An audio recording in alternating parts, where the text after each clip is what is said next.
Bienvenidos a un nuevo video del área de física, en este caso para resolución de un examen, el último que rendieron respectivo a la unidad 5 de dinámica para la gente de odontología y tecnicaturas. Mucha suerte.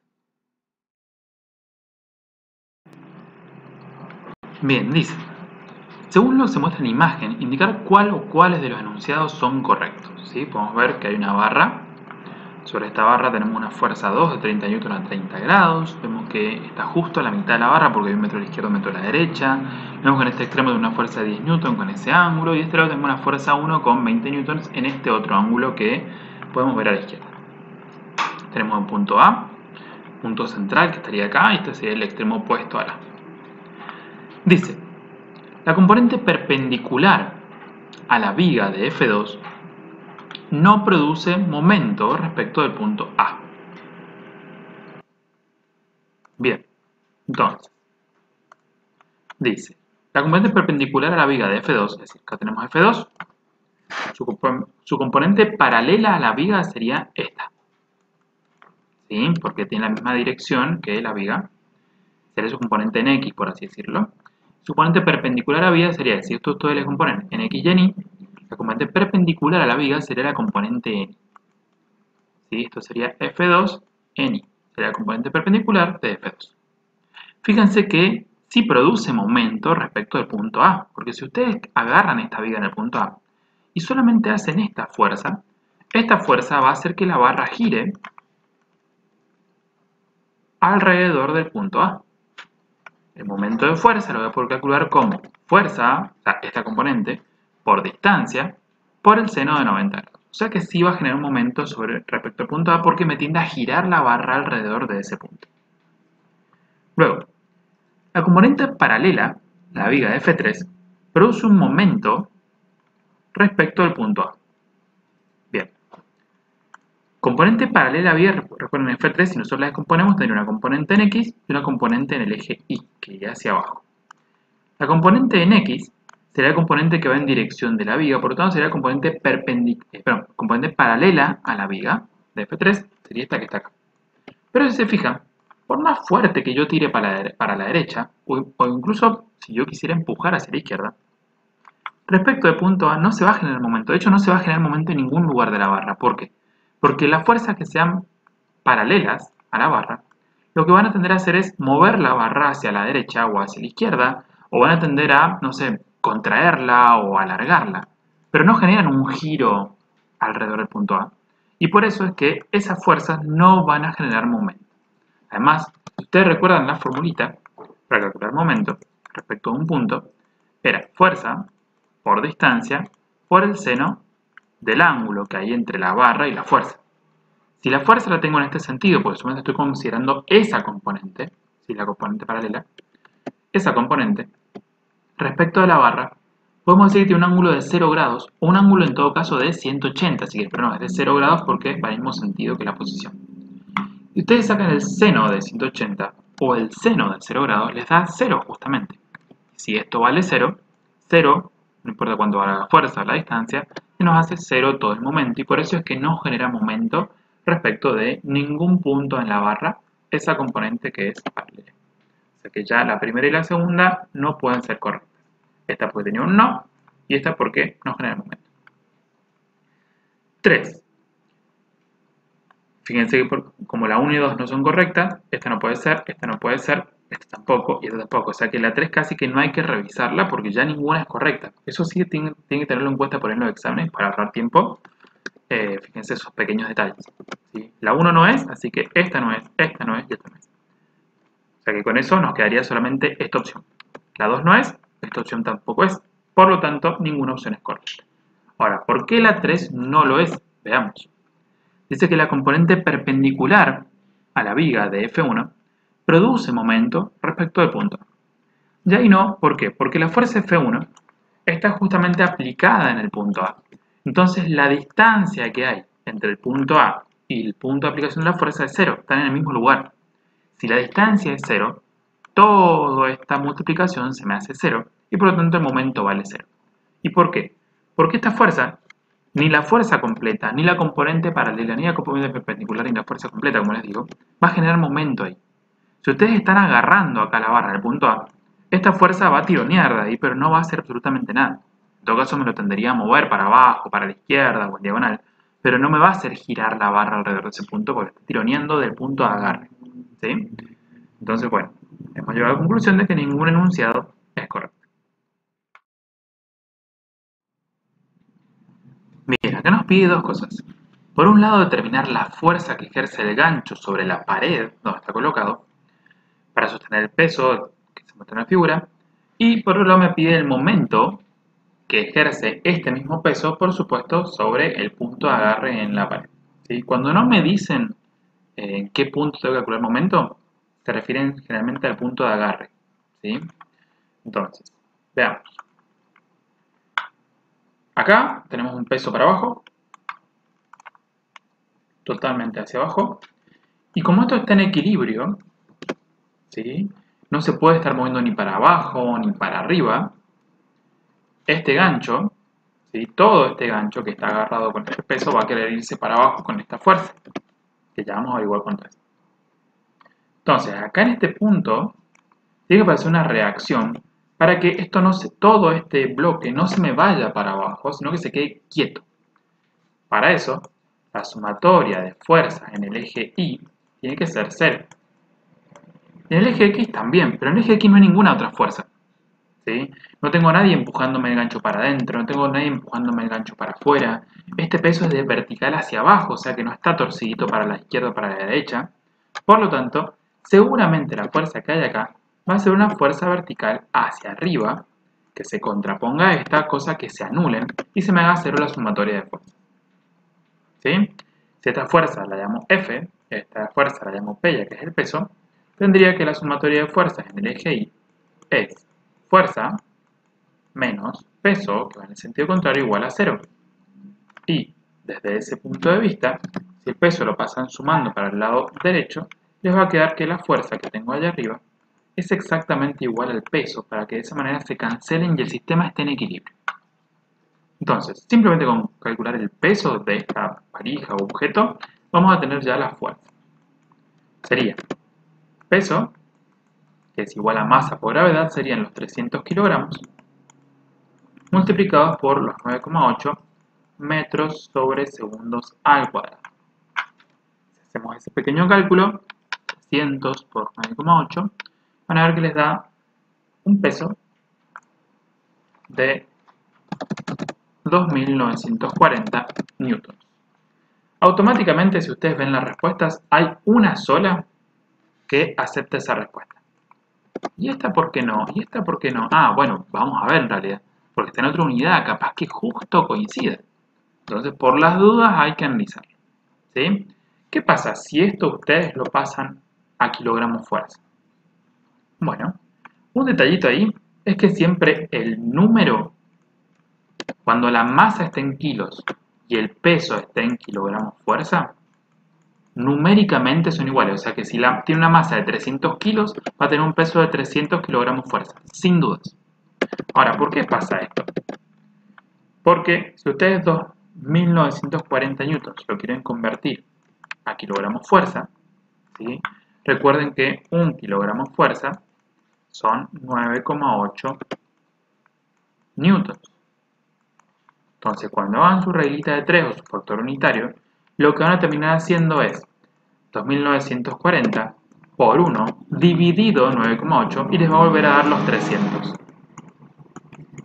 Recién 300 lo multiplicaron por 9,8 y les dio esto, y ahora esto lo van a dividir por 9,8 y les va a volver a dar 300. Por eso es que numéricamente coinciden, y por eso es que ya podemos decir que no son 3.000 kilogramos fuerza, sino que son 300 kilogramos fuerza, o bien son 2.940 newtons. Por lo tanto, fíjense que la única posibilidad de respuesta sería la B. ¿Sí? No es necesario calcular el momento. Ahora, si lo quieren calcular para verificar que está bien, ¿qué es lo que tendríamos que hacer? Bueno, como vamos a calcular el momento acá en el punto de agarre, esta fuerza no me genera momento, solamente me genera momento esta. Ahora, si ustedes tratan de averiguar la distancia que hay entre el punto de aplicación de la fuerza y el punto este, se les va a complicar un poquito porque esta línea un poco torcida. ¿Sí? Que se puede hacer y bueno, con un poquito más de datos se podría, porque tengo un triángulo rectángulo, yo conozco que este cateto vale 20. Si por ahí conociera la altura de este pedacito, podría calcular la hipotenusa, que es la distancia entre este y este. Pero aún así necesitaría el ángulo que hay entre esta barrita, que sería la distancia perfecta de este punto y este, y me estaría complicando la vida. Necesitaría un montón de cosas. Necesitaría la distancia entre el punto de agarre, acá, la distancia entre el punto de agarre y el peso, que es esta hipotenusa. Necesitaría el ángulo que hay entre esa barrita y la fuerza peso. Entonces me estaría complicando, porque no tengo ninguno de esos datos. ¿Cómo lo puedo hacer más sencillo? Bueno, siempre y cuando esta fuerza yo no la mueva ni para la derecha ni para la izquierda, no le cambie la dirección ni el sentido, la puedo movilizar. Para no cambiar la dirección, lo que tengo que hacer es agarrar e imaginar una recta que pase por la fuerza. Y sobre esa recta, sin cambiarle el sentido, ustedes la pueden mover para donde quieran. La puedo mover para arriba, la puedo mover para abajo, la puedo poner donde yo quiera. ¿Hasta dónde la voy a mover? La voy a mover un poquitito para arriba, derechito, hasta que me quede justo sobre este eje. Y así logré que el ángulo que hay entre la fuerza y el eje sobre el cual estoy midiendo momento, esta barrita, digamos, es de 90 grados. ¿Y para qué hice eso? Bueno, porque ahora conozco el ángulo, 90 grados, también conozco la distancia que hay entre el punto de aplicación de la fuerza y el punto en el cual calculo el momento, 20 centímetros. Recuerden que un metro son 100 centímetros. 20 centímetros son 0,2 metros. Entonces, de esta forma, si yo calculo el momento que hay en el punto, por ejemplo, vamos a poner el punto A. Momento que hay en el punto A de la fuerza P sería peso por distancia por el seno de 90 grados. El peso lo conozco, lo tengo en newtons de hecho. La distancia son 0,2 metros, son 20 centímetros. Y el seno de 90 vale 1. ¿Sí? Si tuviera que también ponerle un signo, tendría que ver que me está haciendo girar esto en sentido horario alrededor del punto A. ¿Sí? La fuerza peso me genera un sentido horario, o sea que esto debería ser un momento negativo, ahí hay un pequeño detalle acá, pero bueno, es la única opción que coincide. Entonces el momento que genera esa fuerza en el punto A debería ser negativo, fuerza por distancia, 0,90 de vuelta vale 1, y nos quedaría 2940 por 0,2, 588 newton metro. ¿Sí? De esa forma hemos encontrado la respuesta correcta. De vuelta, para que ese signo no lo tenga que poner en la respuesta, acá deberían pedirme, por ejemplo, el módulo del momento que se ejerce. Pero si me piden el momento, normalmente me lo piden con signo y todo. De todas maneras, en este ejercicio particular, el signo por ahí no hacía falta o no era necesario por un simple motivo, ya que fíjense que ninguna respuesta tiene signo positivo o negativo.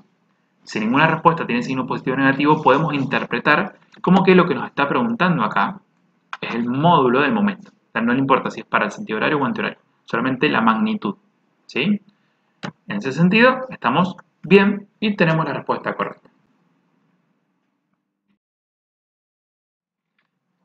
Se colocan dos masas iguales de 15 kilos a los extremos de una cuerda que pasa por una polea fija, es decir, están como las dos colgando. Por lo tanto, inicialmente el sistema se encuentra en reposo, están quietos, velocidad inicial 0. Luego, se le añade una masa de 8 kilos adicional a uno de los extremos. Encuentra el valor de la aceleración que adquiere el sistema, despreciando la masa de la cuerda. Bueno, más o menos nos va a quedar algo por el estilo. ¿Sí? Las dos masas iniciales son de 15 kilos, a una de ellas se le agrega 8, y así tenemos un peso 1, la tensión de la cuerda, que es la misma en toda la cuerda, y el peso 2, que sería todo esto como una sola masa. La masa total de esto, 15 más 8, 23 kilos. Voy a poner el costadito. Sería la masa total que yo tengo de este lado. Y con eso estamos. ¿Sí? Ahora, para calcular la aceleración, ¿sí? Tenemos que primero definir hacia dónde se va a mover esto. Esto se va a mover seguramente, como acá tengo más masa que de este lado, se va a mover seguramente hacia allá. Por lo tanto, el objeto de la izquierda se va a mover para arriba y el objeto de la derecha se va a mover para abajo. Esto es el sentido positivo. En este cuerpo la aceleración va a ser para arriba, en este cuerpo la aceleración va a ser para abajo y ese es mi sentido positivo de movimiento. Sería este así. ¿Sí? ¿Para qué hago esto? Para tomar la aceleración positiva y de eso me alivia un montón el tema de los signos. ¿Sí? Ahora vamos a trabajar el cuerpo 1. En el cuerpo 1 no tengo nada en el eje X, así que solamente voy a hacer la sumatoria en el eje Y. Fíjense que la tensión va a favor del movimiento, va a favor de la aceleración, va en el mismo sentido, por lo tanto la tensión va a ser positiva. La tensión es lo que hace que esto acelere para arriba, mientras que el peso va en contra del movimiento, por eso ese peso 1 para el cuerpo 1 va a ser el negativo, y eso va a ser igual a la masa del cuerpo 1 por la aceleración que adquiere el sistema. Por otro lado, si yo analizo el cuerpo 2, en este caso el cuerpo va hacia abajo. Entonces, ¿por qué el cuerpo se mueve hacia abajo? Porque este peso es más grande que la tensión, y por lo tanto el peso es quien va a favor de la aceleración. Entonces, el peso 2 va a ser positivo, y la tensión en este caso va a ser negativa porque va en contra del movimiento, va en contra del sentido de movimiento. Y esto va a ser igual a la masa de este cuerpo 2, que son los 23 kilos, multiplicado por la aceleración. Y aquí tenemos un sistema de dos ecuaciones, ¿sí?, en el cual tenemos dos incógnitas, la tensión y la aceleración del sistema. ¿Por qué? Y porque la masa 1, 15 kilos la conozco, la masa 2, 23 kilos la conozco, el peso 1 y el peso 2 los puedo averiguar porque tengo las masas, ¿sí? Entonces es un sistema de dos ecuaciones con dos incógnitas. ¿Cómo lo vamos a resolver? Como ustedes prefieran. Sustitución, puede ser igualación, puede ser suma y resta, determinantes, etc. Pero yo les he comentado por ahí en otras oportunidades que cuando tengo este tipo de sistemita de ecuaciones que son relativamente sencillos, y en uno de ellos la tensión me queda negativa y en otro me queda positiva, que es lo que debería suceder, yo puedo sumar estas ecuaciones y lo resuelvo de una manera muy sencilla. ¿Por qué habíamos dicho esto? Porque lo que hago es sumar esto, que es lo que está a la izquierda del signo igual, con esto, que es lo que está a la izquierda del signo igual en la otra ecuación. Entonces nos queda tensión más peso 1, perdón, tensión menos peso 1, más peso 2 menos tensión. Este signo positivo lo que logra es que no me cambia ningún signo porque es un signo más. Si fuese un menos, me cambiaría signos, pero como es un más, no me afecta ningún signo, acá queda todo como está. Entonces es muy sencillo. Y del lado derecho del signo igual tengo masa 1 por aceleración más masa 2 por aceleración. De esta manera, fíjense que acá tengo la tensión positiva y acá tengo la tensión negativa. Y lo que logramos con este método es que tensión menos tensión se terminan cancelando porque son iguales con diferentes signos. Entonces me queda menos peso 1 más peso 2 igual a todo lo que tengo del lado derecho. ¿Sí? Fíjense que las dos aceleraciones ya me quedaron del lado derecho, entonces va a ser sencillo arreglar eso. Entonces, vamos con el peso 1, que va a ser negativo. Peso 1 es masa 1 por la aceleración de la gravedad, que la conozco. La masa 1 dijimos que eran 15 kilos. Y la gravedad son 9,8 metros sobre segundo al cuadrado. Más peso 2, que es la masa 2, 23 kilos, toda la masa que es del lado derecho, por la aceleración de la gravedad. Y ahí tengo el peso del lado derecho. Esto es igual a la masa 1, que son 15 kilos, por la aceleración del sistema, más la masa 2, que son 23 kilos, por la aceleración del sistema. De esta forma, fíjense que esto yo lo puedo resolver porque es un número, de este lado no hay ninguna incógnita. De hecho, al multiplicar masa por la aceleración, masa en kilos por la aceleración en metros segundo al cuadrado, me quedan newtons, ¿sí? Y sería menos 15 por 9,8 más 23 por 9,8. El resultado del lado izquierdo me queda 78,4 newtons. Y del lado derecho, 15 más 23, por supuesto en kilos, sería 38 kilogramos multiplicados por la aceleración. Finalmente, el 38 kilogramos va a pasar dividiendo, y 78,4 dividido 38 me da 2,06. Y esto va a ser, por supuesto, nuestra aceleración. 2,06 ¿qué? Bueno, así como kilogramo por metro de segundo cuadrado es newton, ¿sí?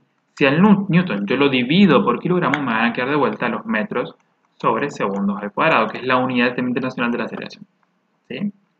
Este negativo que está acá, que tal vez alguno esté preguntando de dónde salió ese negativo, por qué este peso es negativo, sale de la ecuación de acá arriba, ¿sí? De mi sistema de ecuaciones. No es que yo lo haya puesto así, solamente que acá antes había una tensión que ahora ya no está porque se canceló con esto, ¿sí?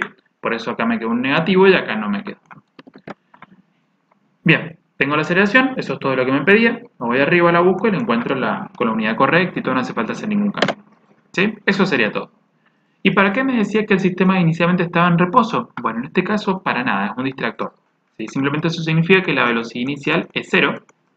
Y conociendo la velocidad inicial y esta aceleración, ¿sí? Yo podría calcular, no sé, si tuviera un tiempo o una distancia, podría calcular una velocidad final, o podría calcular un desplazamiento o alguna otra cosa con cinemática, pero en este caso no nos pregunta, no nos da ningún otro dato adicional de tiempo o distancias recorridas, entonces con eso estamos perfectamente bien. Fíjense un último detalle, si esta aceleración ustedes lo reemplazan acá o acá, podrían utilizar esta ecuación y despejar la tensión, o utilizar esta ecuación y despejar la tensión para averiguar cuánto vale, si se los pidiera.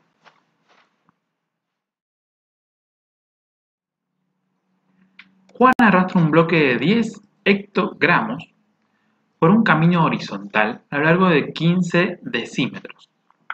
La fuerza que hace es de 10 newtons, formando un ángulo de 37 grados con la dirección del avance del bloque.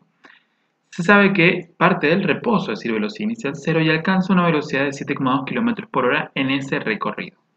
Determina el valor de la fuerza de rozamiento que ejerce el piso sobre el bloque. Bien, más o menos este será nuestro esquemita. Tenemos un cuerpo que está siendo arrastrado horizontalmente, porque dice camino horizontal. La fuerza tiene un ángulo de 37 grados con ese camino. Tenemos una fuerza normal porque existe un peso de este objeto y existe una fuerza de rozamiento porque es lo que queremos encontrar. Ahora, como resultado de esto, este cuerpo está pasando del reposo a una velocidad. Por lo tanto, gracias a esta fuerza, se está impulsando un movimiento que va siempre en contra del rozamiento, o sea que el movimiento es para allá. Y gracias a eso se logra una aceleración porque hay una variación de velocidades. Por lo tanto, acá hay una fuerza resultante en el eje X, ¿sí? Esa fuerza resultante va a ser la componente en X de F menos la fuerza de rozamiento, ¿sí? Si esta fuerza ustedes la componen en Y y en X, en el eje X solamente nos queda la componente en X de F con la fuerza de rozamiento.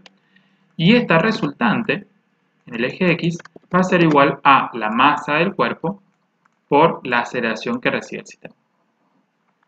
Fíjense que la componente en X de esta fuerza se puede obtener simplemente multiplicando F por el coseno de 37 grados.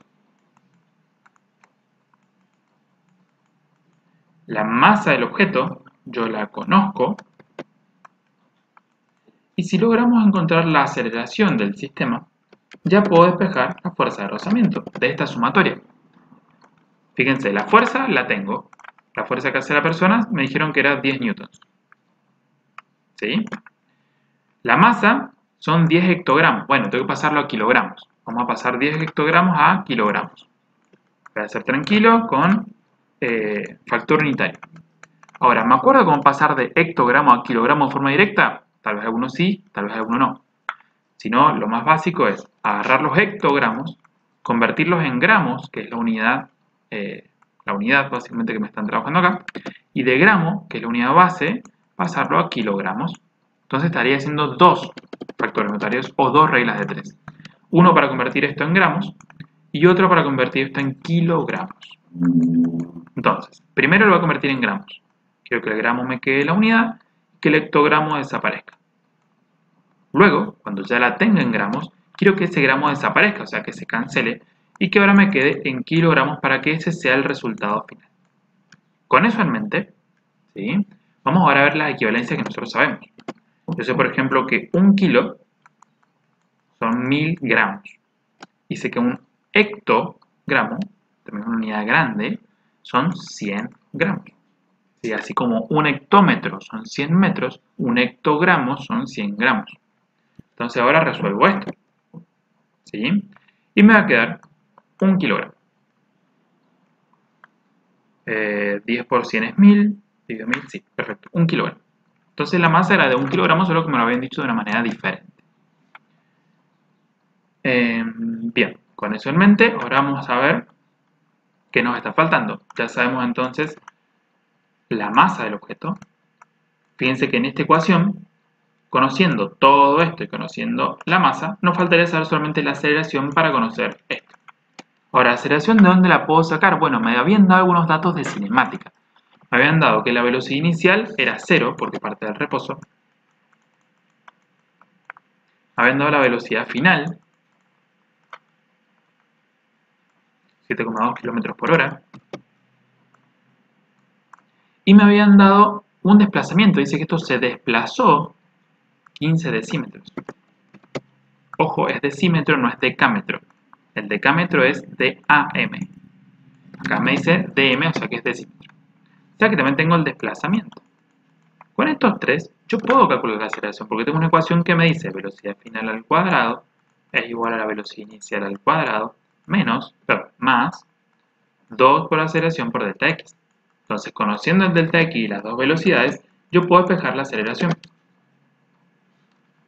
Fíjense que este lo puedo pasar restando.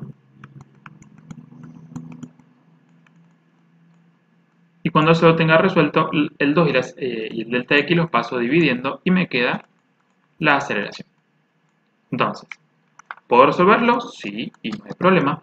Pero necesito tener todo en unidades homogéneas. Y unidades de sistema internacional, idealmente, para ya poder seguir resolviendo arriba. El 0 no hay problema. Puedo ponerle metros sobre segundo al cuadrado, perdón, metros sobre segundo, o le puedo poner kilómetro por hora, pero igual va a ser 0. Esto lo vamos a pasar a metros sobre segundos. ¿Cómo? Bueno, recuerden que esta hora está como por ahí abajito. Entonces, con un factor unitario pasamos el kilómetro a metro, con el otro pasamos la hora a segundos.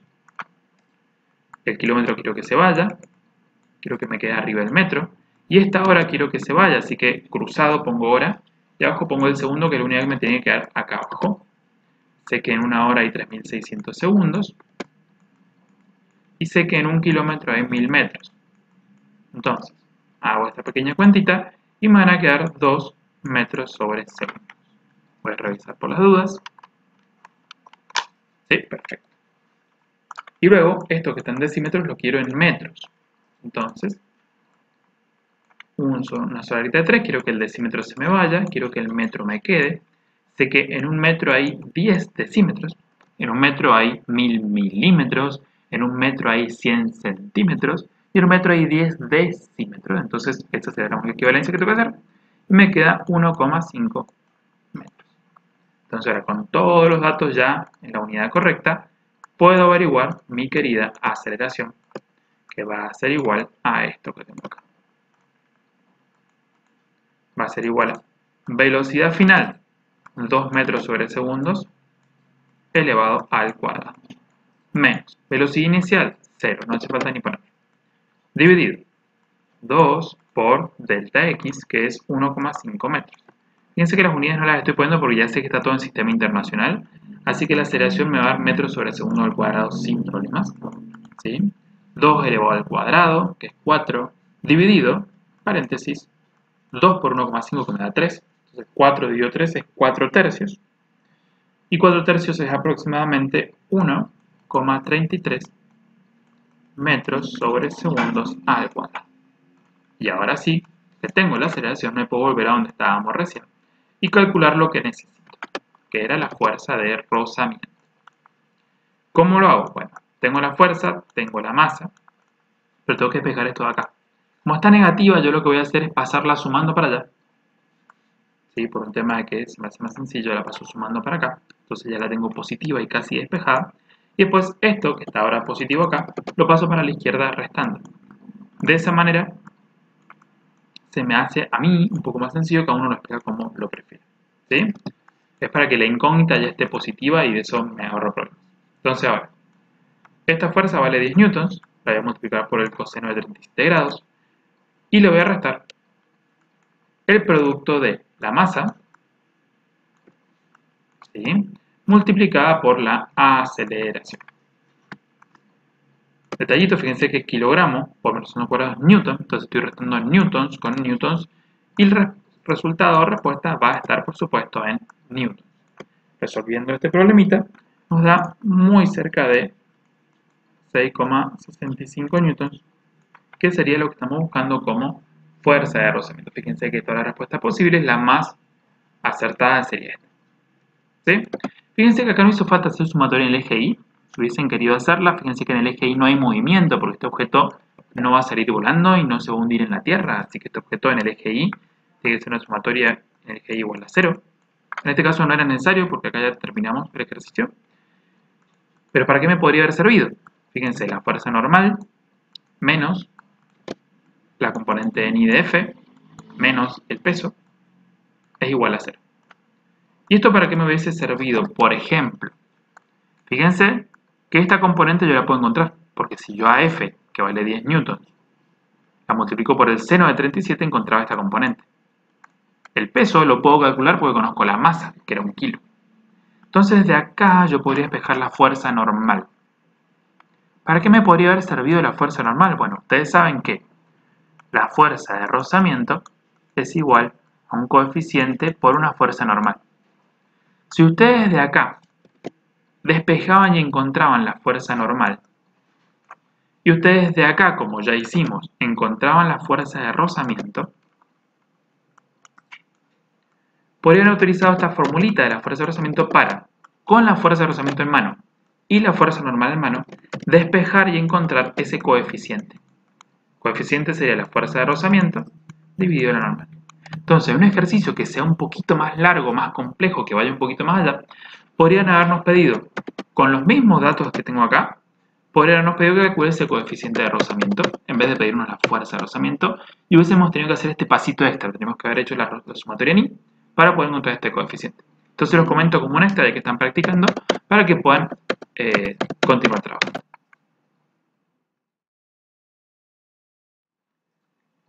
Teniendo un cuerpo apoyado sobre un plano inclinado, con un ángulo determinado, con fricción, indique verdadero y falso según corresponde. Es decir, tenemos un plano inclinado, por algún motivo me gusta más verlos así que lo voy a hacer así. Tenemos un cuerpo apoyado allá arriba, ¿sí? Dice que está apoyado, nada más, ¿sí? Así que bueno, peso vamos a tener, que se compone en peso en Y y peso en X, eso lo sabemos. Vamos a tener una fuerza normal,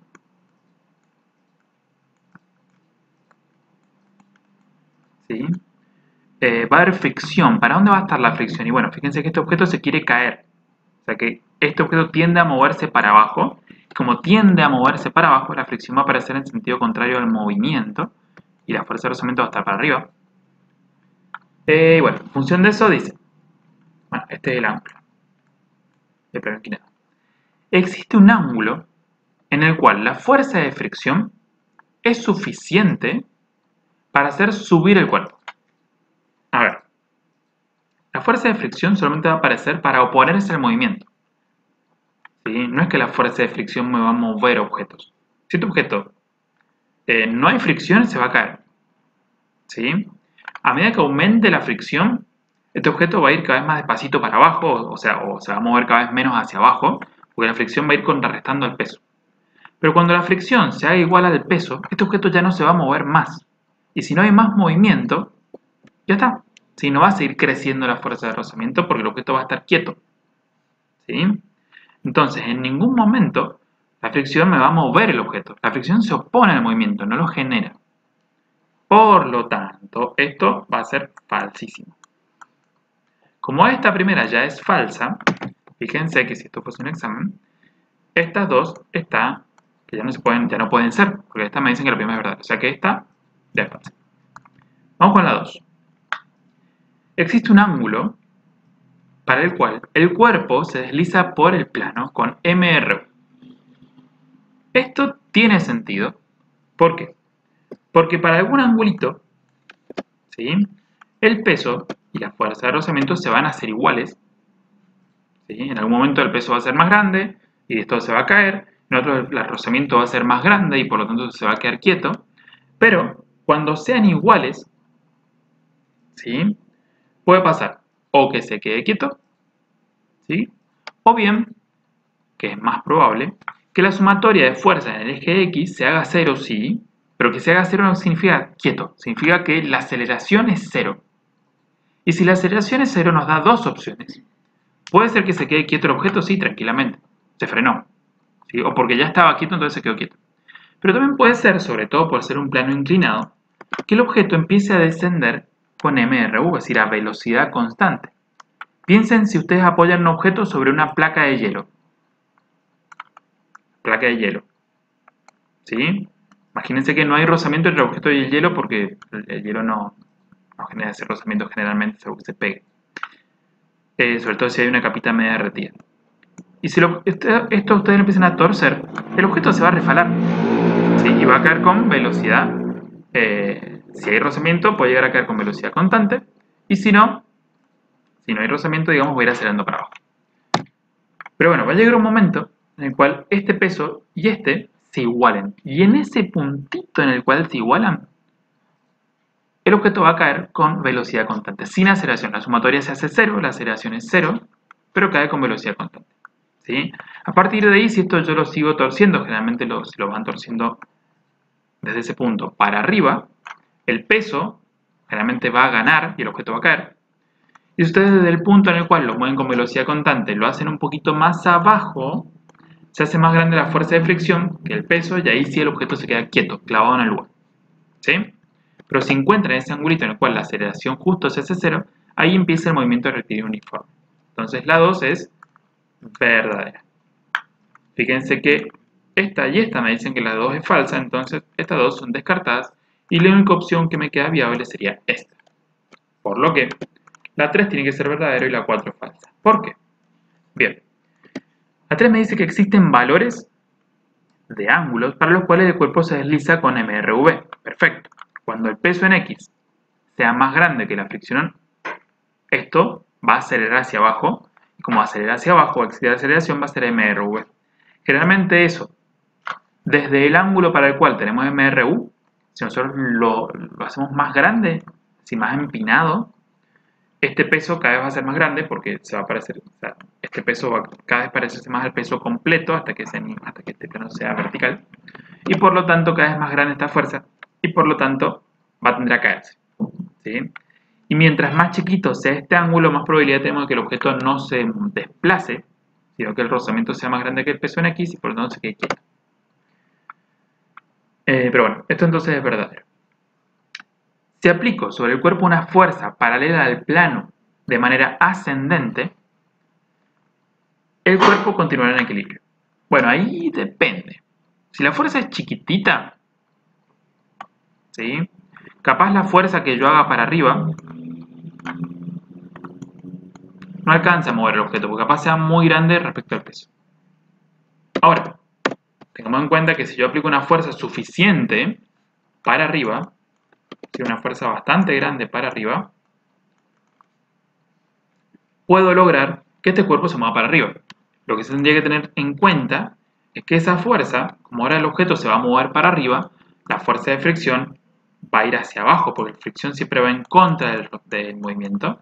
Entonces, si yo hago fuerza para arriba, esto se quiere mover para arriba, tendría la fuerza realmente para abajo.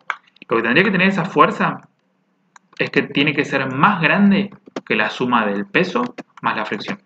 O por lo menos igual, que esto se mueva con mRU para arriba. Pero sí,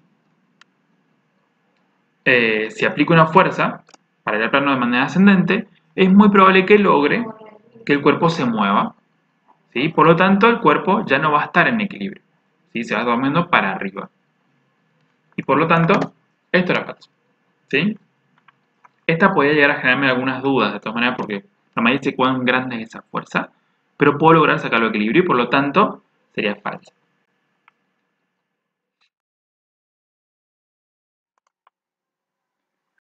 Bien, un ascensor acelera hacia arriba a 1,8 metros sobre segundos al cuadrado.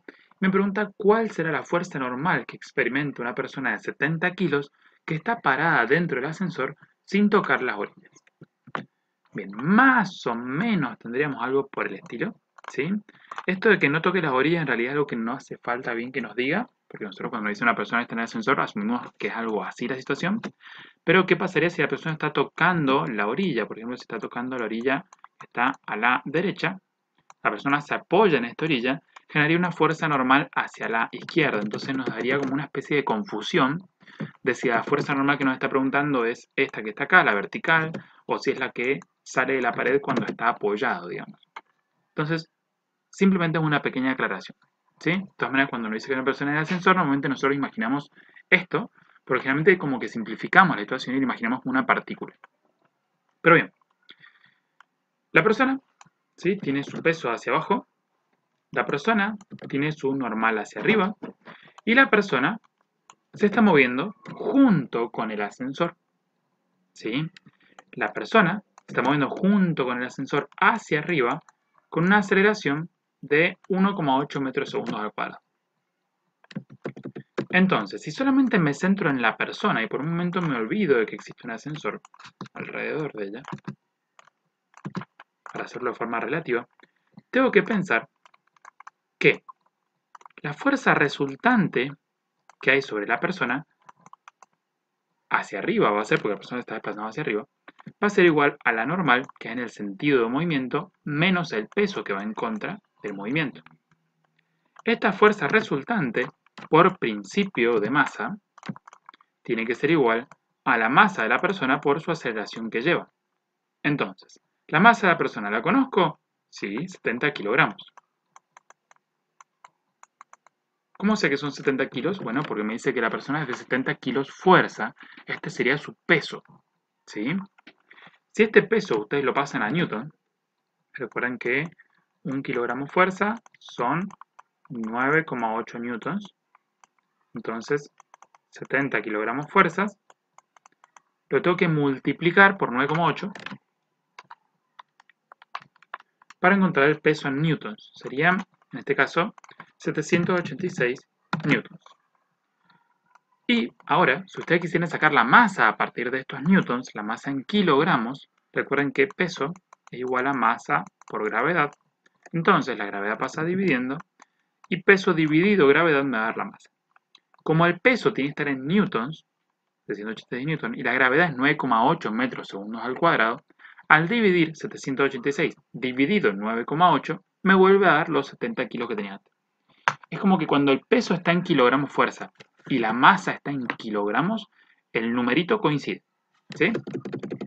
Pero no es lo mismo kilogramo que kilogramo fuerza. ¿Sí? Una cosa es la masa y otra cosa es la fuerza. Pero bueno, tenemos la masa, tenemos la aceleración que lleva la persona. N es la normal que queremos calcular. Y el peso en newtons lo acabo de calcular, así que ya lo tenemos disponibles. Ahora, simplemente este peso debería pasarlo sumando hacia el lado izquierdo. Con eso ya estaríamos completos. ¿Sí? Entonces, esto lo dejo como está. Este lo paso sumando hacia el lado izquierdo. Y el resultado de esto me va a dar la fuerza normal. Vamos a controlarlo por las dudas. Hacemos el calculito súper rápido. Y me da un total de aproximadamente 812 newtons. Con eso hemos calculado la fuerza normal que recibe nuestra persona.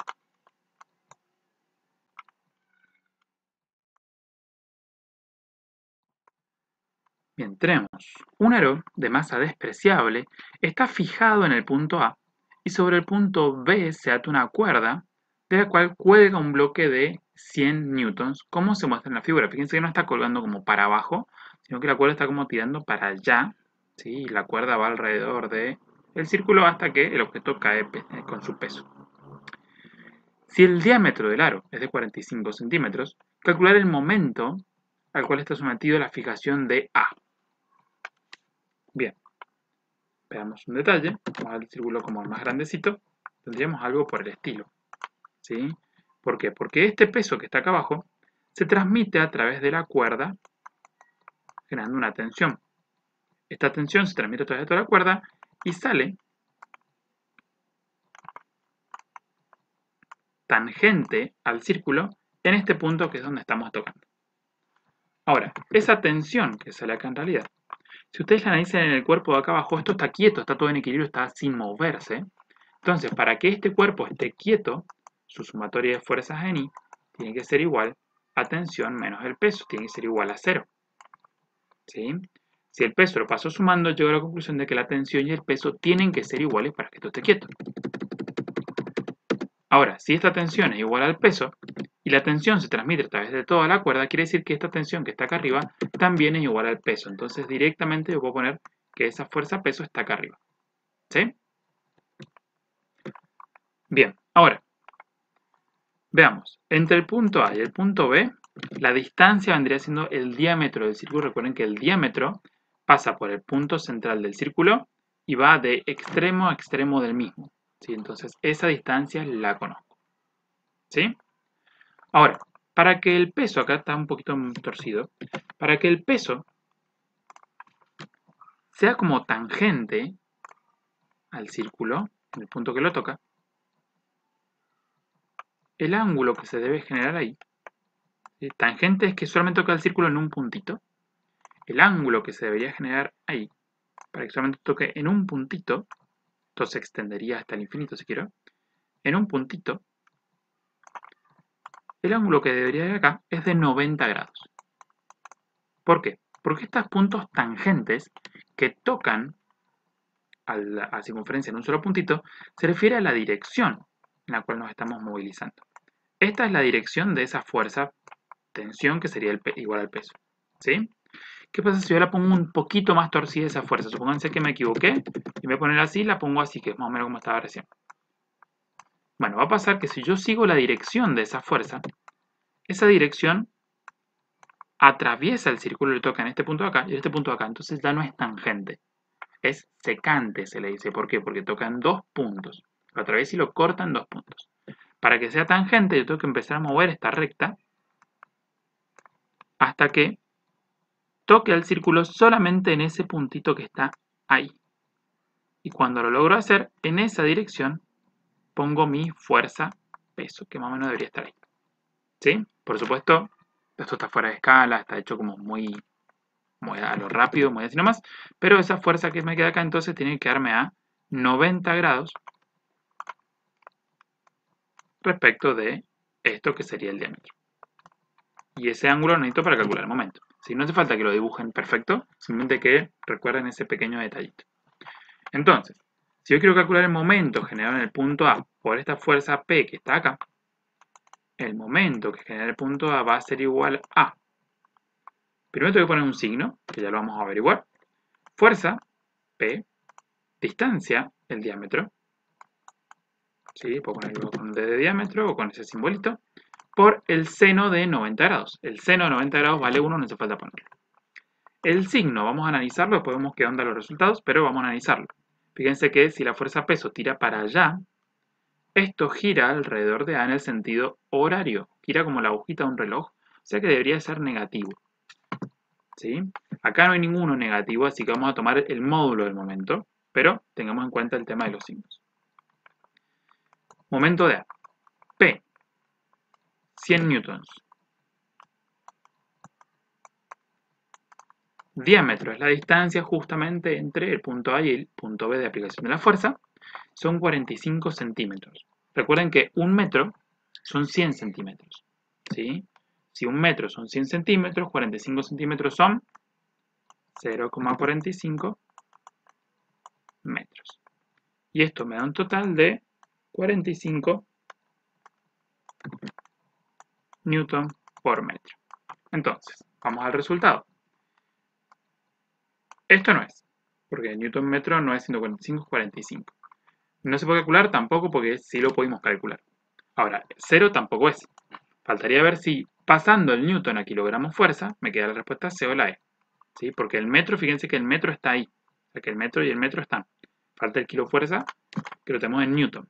Entonces, estos 45 newtons lo queremos pasar a kilo fuerza. Recuerden que para hacer eso, el newton yo lo quiero cancelar, tengo que ponerlo en la parte inferior para hacer un factor unitario. Lo puedo hacer acá a continuación, no hay problema. Newton. Y quiero que me quede arriba el kilogramo fuerza acompañando al metro. Entonces ahí newton se va. Y la equivalencia que yo conozco es que un kilo fuerza son 9,8 newtons.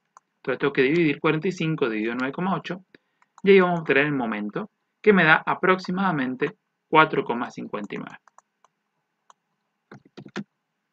Voy a ponerlo así. 4,59 entonces Newton por metro.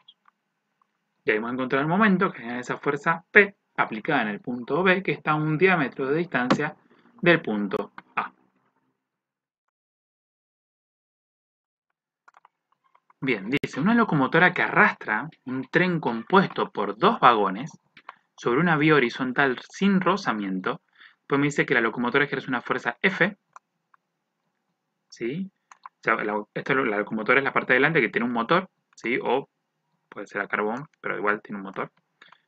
Y está ejerciendo una fuerza F sobre el primer vagón, ¿sí? Por supuesto que hay una cuerdita o algo que los une, algo metálico que los une, pero aún así hay como una especie de tensión acá, ¿sí? Y me dice que el primer vagón posee una masa m y el segundo una masa de 2m. ¿Cuál de las siguientes afirmaciones es correcta? Me dice que la aceleración del segundo vagón es la mitad que el primero, me dice que las sogas que unen los vagones entre sí y la locomotora con m tienen la misma tensión, me dice que la aceleración es la misma en ambos vagones, me dice que la fuerza resultante sobre el segundo vagón es 0 y que la fuerza resultante sobre cada vagón es la misma. Bien. Ya hemos analizado algo bastante parecido por ahí con los modelos, ¿sí? Pero vamos a ver qué es lo que está pasando. Este último coche, ¿se está moviendo? Sí, porque todo se mueve hacia adelante y se mueve con una aceleración, porque tenemos una fuerza hacia adelante. Y no hay rozamiento, o sea que no hay fuerza hacia atrás. Ahora, este vagón 2M, ¿qué recibe?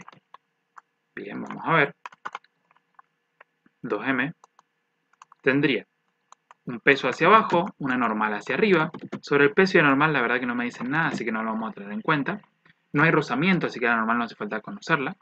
Pero sí lo que tiene este es una tensión hacia adelante. Y es la única fuerza que actúa acá, porque lo único que actúa sobre ella es la tensión de esta unión, ¿sí?, hacia la derecha. Entonces, al hacer la sumatoria de fuerzas en X, la única fuerza que me encuentro es T. Y gracias a esa tensión es que esto se mueve para adelante. Todo esto se está moviendo para adelante. Entonces, gracias a esa tensión, esta misma tensión ya es la fuerza resultante en el eje X. Y esa fuerza resultante va a ser igual a la masa del vagón por la aceleración del sistema. ¿Sí? Entonces, esa fuerza resultante en el eje X, vamos a poner resultante en X de 1, esta va a ser tensión 1. Esa resultante en X es la masa de este vagón, 2m, por la aceleración del sistema. El segundo vagón, m, recibe dos fuerzas. Por un lado recibe F, que es la fuerza de esto hacia adelante,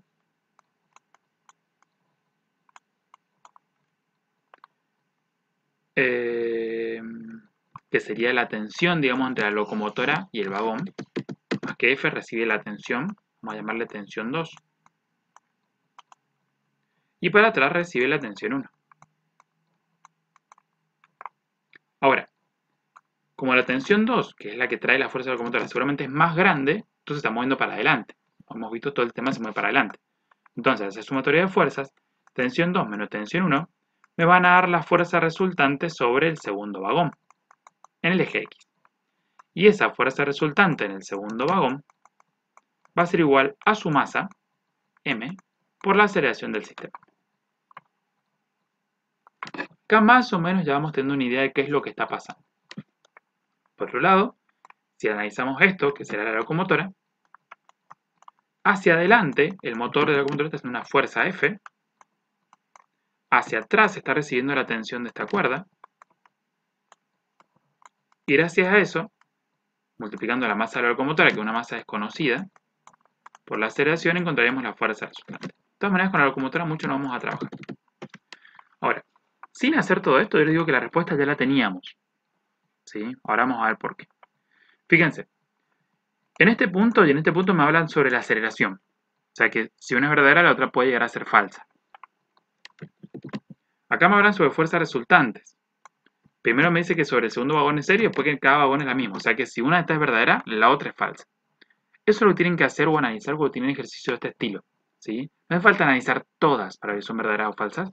Con que yo encuentre la que es falsa o la que es verdadera, en este caso encontrar la correcta, ya estoy hecho. Y muchas veces cuando tengo dos opciones que me hablan de lo mismo, o una está bien o la otra está bien, no pueden estar las dos bien, ¿sí? Entonces, vamos a ver, puede ser que las dos estén falsas, o puede ser que una de ellas esté bien, por lo tanto me descarte todas las demás. Sigamos con las de las fuerzas, ¿sí? Me dice que la fuerza resultante sobre el segundo vagón es cero. No puede ser cero, porque si la fuerza resultante sobre el segundo vagón o sobre el primero fuese cero, no habría aceleración, ¿sí? O sea, no se estaría moviendo. Entonces, si no hay rozamiento, y fíjense que en el segundo vagón, justamente es este, no hay rozamiento, no hay ninguna fuerza que me pueda hacer que la resultante sea cero, porque la resultante es igual a la tensión y la tensión esta existe. En el vagón del medio podría ser cero, y sí, si no hubiese aceleración, por ejemplo, todo esto estuviese quieto, ¿sí? Y no hubiese aceleración, ahí sí podríamos considerar que no hay tensiones, no hay nada. Pero ni siquiera, ¿sí? En el segundo vagón por lo menos estas dos se podrían cancelar, pero en el primero ni siquiera eso es posible. Siempre que exista esta fuerza, ¿sí? Va a existir algo llevándonos para adelante a estos mecanismos, ¿sí? Porque justamente no hay rozamiento, no hay ninguna fuerza que se oponga. Si yo miro el movimiento global y veo esto como una especie de caja negra, esta caja negra no tiene rozamiento, es decir, no tiene fuerzas para atrás. Y sí tiene una fuerza F para adelante. O sea que sí o sí hay una resultante hacia adelante. Sí o sí hay una aceleración. Y si sí o sí hay una aceleración, acá tiene que haber una resultante, acá también y acá también. Entonces, ninguna puede ser cero. Eso se los comento desde ya. Ahora, la fuerza resultante sobre cada vagón es la misma. Y ahí está difícil. Si fueran los dos vagones iguales, sí. Pero si se fijan, la resultante en el primer vagón es 2m por A. Y la resultante en el segundo vagón es m por A. O sea que son diferentes porque, a pesar de que las aceleraciones son iguales en ambos vagones, a pesar de que esta m es igual en ambos vagones, la masa de los vagones es diferente porque este es 2m y este es m. Entonces la resultante en ambos vagones es diferente. Ahora, lo más sencillo acá hubiese sido en realidad empezar por las aceleraciones, ¿sí? Que es lo más fácil de contrastar, porque sabemos que en un sistema de cuerpos que están unidos por una cuerda o por lo que sea, la aceleración del sistema es la misma creación de cada uno de ellos, porque estas cuerdas no se estiran y no se cortan, ni se contraen. Entonces todo tiene que acelerar en el mismo sentido y con la misma magnitud. Entonces, lo único que yo veo acá es que me dice que la aceleración es la misma en ambos vagones. Y eso está perfecto, ¿sí? Eso no hay forma de decir que no. Si en todo es 1, en todo es 1. Si en este es 0, en todo es 0. Si en este es 4, en todo es 4. Entonces, esta sí o sí tiene que ser correcta, que automáticamente la marque y me voy, ¿sí? Ahora, ¿por qué la primera no es correcta? Bueno, porque justamente, como la aceleración es la misma en todos los vagones, no puede ser diferente en uno que en otro. No puede ser la mitad.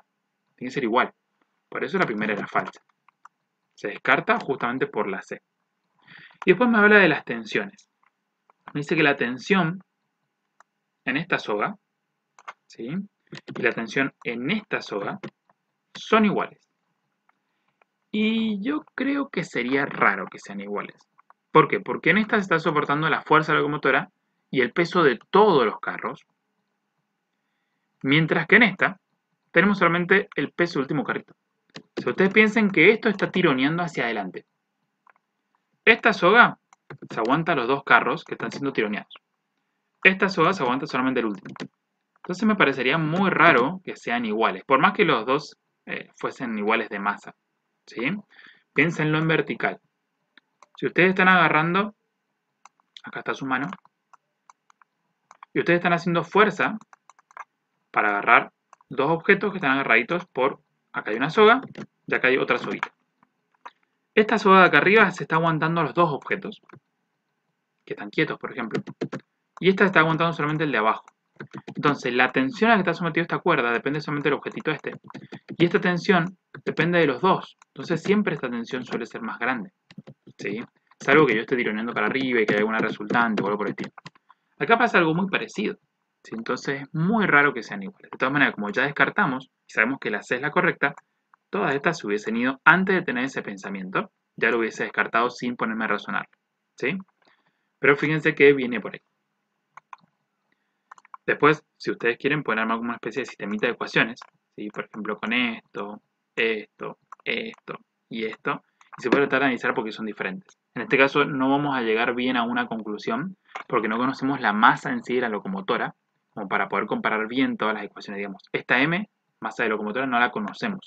No sabemos si es 3M o si es M o si es 2M, entonces ahí vamos a tener un problemita. Pero en sí, no pueden ser iguales.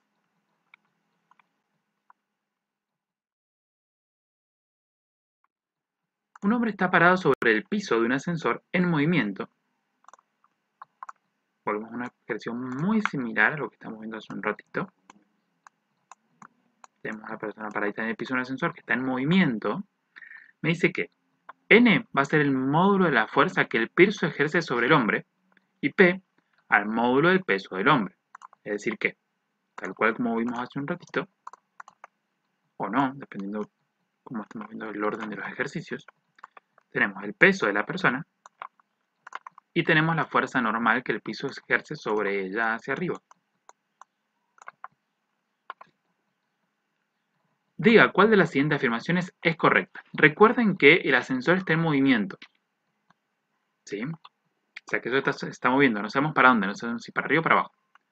Veamos. Caso 1. Cuando partimos del reposo, ¿sí? Esto no hace falta que lo hagan ustedes, yo lo voy a hacer para poder analizar distintos casos. Cuando partimos del reposo, el ascensor sube con aceleración constante. ¿Sí? Me dice que n es menor que p. Es decir, que partimos con una velocidad igual a 0. Y después que sube con una velocidad, con aceleración constante. Es decir, que va aumentando la velocidad. Me dice que n es menor que p. Veamos. Si el ascensor junto con la persona están subiendo con una aceleración constante hacia arriba, ¿sí? Yo debería tener que, si hago una sumatoria de fuerzas en el eje y de la persona, la normal es positiva porque va en el sentido del movimiento. Tendría que hacer que normal menos el peso de la persona es igual al resultante que hay sobre la persona. Y ese resultante que hay sobre la persona va a ser igual a su masa por la aceleración que lleva. Esto va hacia arriba. Ahora, para que esto sea positivo, porque la aceleración me tiene que dar positiva si lo estoy considerando en este sentido, ¿sí? Porque voy hacia arriba, ese es mi sentido positivo. Lo estoy haciendo porque la normal es positiva y el peso lo voy a poner negativo en sentido contrario, cosa de que esto me dé positivo y esto también. Ahora, para que esta resta me dé positivo, la normal tiene que ser más grande que el peso y por lo tanto n tiene que ser mayor al p. ¿Por qué? Y porque si este fuese más chiquito que el peso, esto me da negativo, la aceleración me da negativa, y eso quiere decir que definí mal el sentido de movimiento, esto está moviendo para abajo. Pero acá me decía que el ascensor sube. Entonces, para que el ascensor suba, esto no se puede cumplir, debería estar justamente al revés. ¿Sí? Entonces esto no puede ser. Después me dice cuando el ascensor baja frenando. Acá esto puede generar confusión. Si el ascensor está bajando, el sentido de movimiento es para allá. Pero no está acelerando para allá. ¿Por qué? Porque está bajando, pero está disminuyendo la velocidad. O sea que en ese sentido tiene una aceleración negativa. ¿Se entiende? Hay como dos formas de ver esto. Vamos a ver las dos. ¿Sí? Vamos a ver. Primero vamos a decir, che, está bajando. ¿Sí? Como si tuviera una especie de caída libre, imagínense. Pero no es una caída libre, sino que empezamos a una velocidad, por ejemplo, de 100. Y acá voy a tener una velocidad igual a 0. Si yo establezco mi sentido de movimiento para abajo y digo, bueno, mi movimiento es hacia abajo, veo que la velocidad disminuye. Digo, bueno, si la velocidad disminuye, la aceleración tiene que ser negativa. Porque ese es mi sentido de movimiento. Entonces, cuando yo haga peso menos normal, para respetar que el sentido de movimiento es para abajo, estoy bajando, entonces esta la pongo positiva, esta la pongo negativa, me debería dar esto igual a masa por aceleración. Pero me daría igual a masa por una aceleración negativa, porque estoy frenando.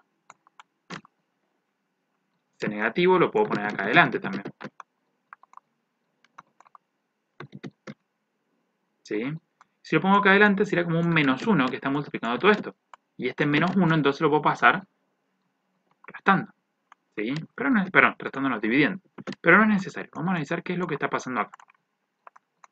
La masa es positiva y la aceleración es negativa, así que todo lo que está a este lado me va a quedar negativo gracias a este signo. ¿Sí? En realidad no hace falta ponerlo acá, está como adentro de la aceleración, pero esto me va a quedar negativo. Yo sé que esto me va a quedar negativo. Ahora, para que lo de este lado me dé un valor negativo, esto tiene que ser más grande que esto.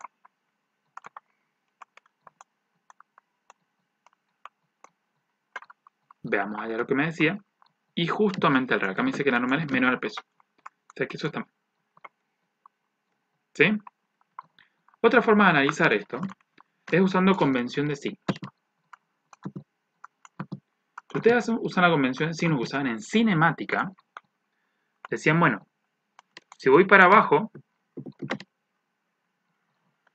esto se me está moviendo para abajo, también pasa a una velocidad más grande, a una más chica, 0 o 10, ¿sí? Si voy para abajo, en ese sentido va mi movimiento, ¿sí? Ahora, la aceleración, ¿sí? En ese sentido van las velocidades, acá tengo velocidad para abajo, acá tengo velocidad para abajo, y como voy hacia abajo son velocidades negativas, entonces a este le voy a poner menos 100, y a este le voy a poner menos 10. Ese es el sentido que ustedes usan en cinemática. Pero en velocidades negativas, si yo voy frenando, la aceleración tiene que ser en contra. Entonces la aceleración tiene que ser positiva. ¿Sí? Y ahí me cambia todo el sentido. ¿Por qué me cambia todo el sentido? Bien, porque ya no voy a trabajar con el sentido de movimiento. Porque estoy diciendo que mi aceleración es positiva. Entonces estoy diciendo que para que la aceleración sea positiva, y así las velocidades negativas disminuyan, tiene que existir una fuerza resultante en el eje Y para arriba. Mi sentido que yo considero positivo por costumbre, por convención, que por eso forcé estos signos. Entonces, para que esto frene y la aceleración tenga signo opuesto a las velocidades, la resultante tiene que ser positiva, tiene que ser para arriba. Y si mi resultante es positiva hacia arriba, entonces hacia arriba es positivo, entonces sería normal menos peso. Para que la resultante me quede positiva, la normal tiene que ser más grande que el peso. Y de vuelta, la normal tiene que ser más grande que el peso, no menor. ¿Sí? O sea que si tomo convención de signo de cinemática o tomo convención de signo que estamos usando más bien ahora en dinámica, en ambos casos, ¿sí? Me doy cuenta que no es correcto. Dice, cuando el ascensor sube con velocidad constante, la normal vale 0. Ahora, si la velocidad es constante al subir, quiere decir que la aceleración no existe, la aceleración es 0. ¿Sí? Si la aceleración es 0, quiere decir que la fuerza resultante sobre la persona es 0.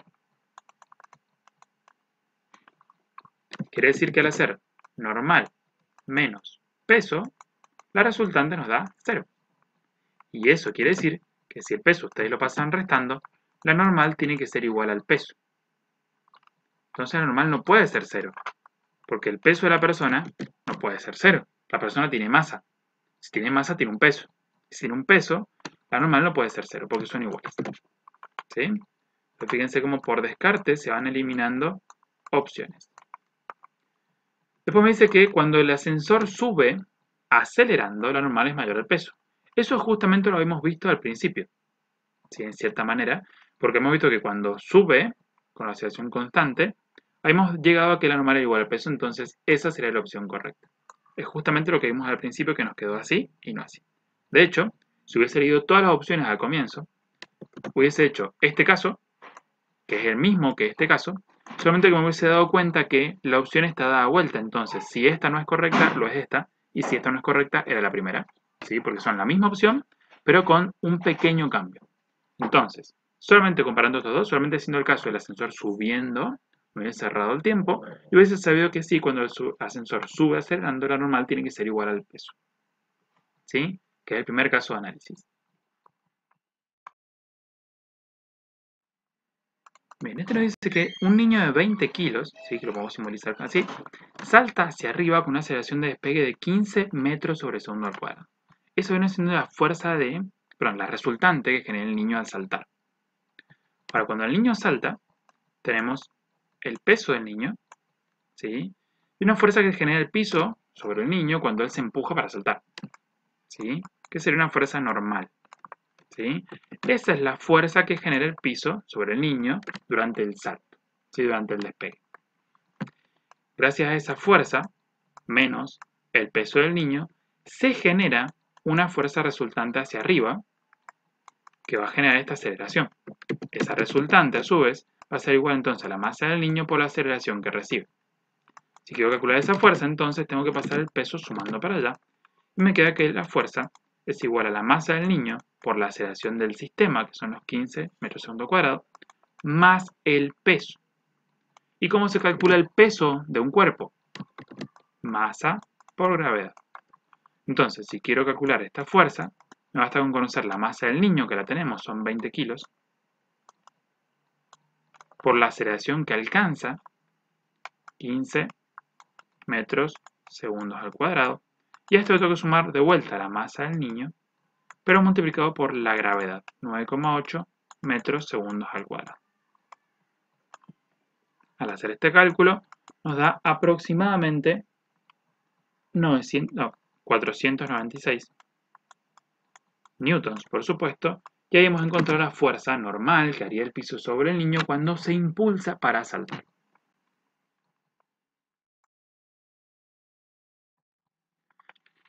Bien, ¿qué coeficiente de rozamiento hay entre la pared y un bloque de 90 newtons de peso si este se mantiene estático, es decir, quieto, en equilibrio, con una fuerza horizontal de 150 newtons? Entonces, nosotros tenemos un objeto que está pegado a la pared, ¿sí? Nosotros estamos aplicando sobre el objeto una fuerza de 150 newtons horizontal. Esto podemos llamarle F, tranquilamente. Poner esto así, vamos a dejar esto así, perfecto. Como esto es una superficie, la superficie va a responder con una fuerza normal, eso siempre hay que tenerlo en cuenta, ¿sí? Cuando tenemos superficies, que la puedo dibujar acá saliendo para afuera, o mejor ponerla acá si me quedan las dos juntitas, no las pierdo de vista. Sería la fuerza normal. Después tenemos el peso, que va a estar hacia abajo, como siempre.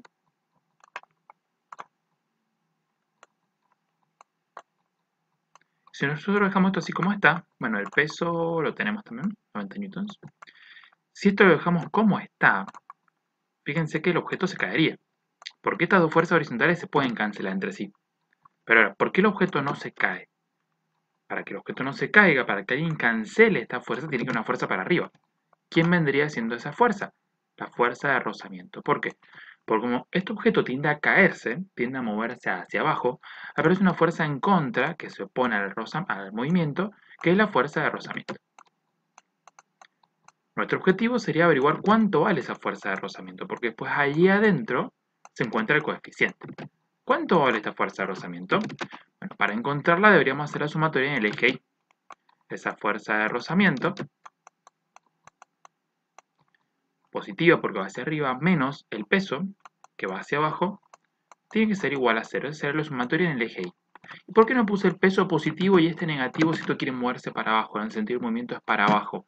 Bueno, lo puedo hacer. En este caso no es necesario porque solamente son dos fuerzas y lo importante es que tengan el signo contrario.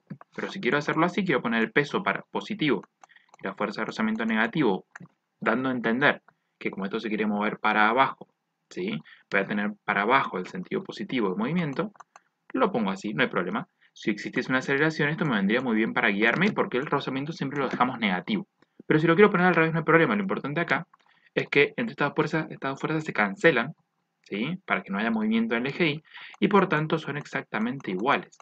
¿Sí? Cuando esto yo lo pase sumando, me va a quedar que el peso es igual a fuerza de rozamiento y por lo tanto ya sé que vale 90 newtons. ¿Sí? Me quedo con esa línea azul ahí, pero no pasa nada. Por robármelo acá. Bien, tenemos la fuerza de rozamiento. Ahora, recuerden el concepto de la fuerza de rozamiento, no solamente que supone el movimiento, sino la ecuación. ¿Sí? La fuerza de rozamiento parecía cuando tenemos una superficie y se podía calcular como un coeficiente por la fuerza normal. Si yo ya tengo la fuerza de rozamiento y lo que quiero averiguar es el coeficiente, lo que debería encontrar ahora es la fuerza normal. ¿De dónde puedo sacar la fuerza normal? Bueno, acá estamos apoyados en la pared, así que la fuerza normal está en la sumatoria en el eje X. Ahora, en el eje X, ¿va a haber aceleración? No, porque estamos estáticos, estamos quietos. Además, esta caja, este objeto en realidad, no se puede ni hundir en la pared ni salir volando. ¿Sí? La idea es que esté quieto en el eje X. Por lo tanto, si hacemos una sumatoria en el eje X, es decir, fuerza menos normal que va para el lado contrario, igual a 0, la normal pasa sumando y me queda que la fuerza es exactamente igual a la normal, es exactamente igual a 150 newtons. Con esto en mente, puedo ya calcular el coeficiente despejándolo de acá. Fíjense que el coeficiente me queda igual a una fuerza de rozamiento dividido la fuerza normal. Como la fuerza de rozamiento la definimos y vale 90 newtons y la fuerza normal la hemos encontrado que vale 150 newtons, si hacemos esta división, podemos encontrar ya el coeficiente. En este caso hacemos la división y nos da 0,6, siendo este el coeficiente correspondiente al rozamiento.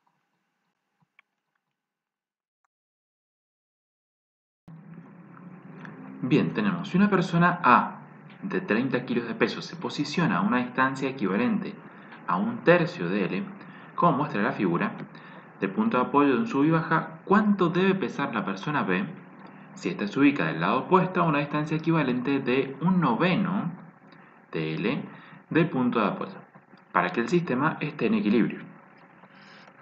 Bien, nosotros tenemos algo por el estilo. Sí, acá está un poquito más grande, pero es el mismo dibujo. Fíjense que conozco cuánto vale L. De hecho, yo les comento que no es necesario saber esto para resolver este problema. Ahora les voy a decir por qué. Lo vamos a ver en las ecuaciones en realidad. Pero vamos a ver qué es lo que tiene que suceder para que este sistema esté en equilibrio. ¿Sí? Por supuesto, equilibrio significa equilibrio total. Es decir, que esto de sub y baja no se puede ir para arriba, no se puede ir para abajo, no se puede ir para la derecha, no se puede ir para la izquierda. Eso era equilibrio de traslación, ¿sí? No se puede trasladar. Pero también tiene que haber equilibrio de rotación, es decir, esto no puede girar, no puede haber momentos alrededor del punto C. ¿Sí? Si yo quiero hacer el equilibrio traslacional, es decir, traslación en el eje X, la sumatoria de fuerza en el eje X tiene que ser igual a 0. Pero no hay ninguna fuerza en el eje X de todas maneras, así que no podría hacer nada en ese eje.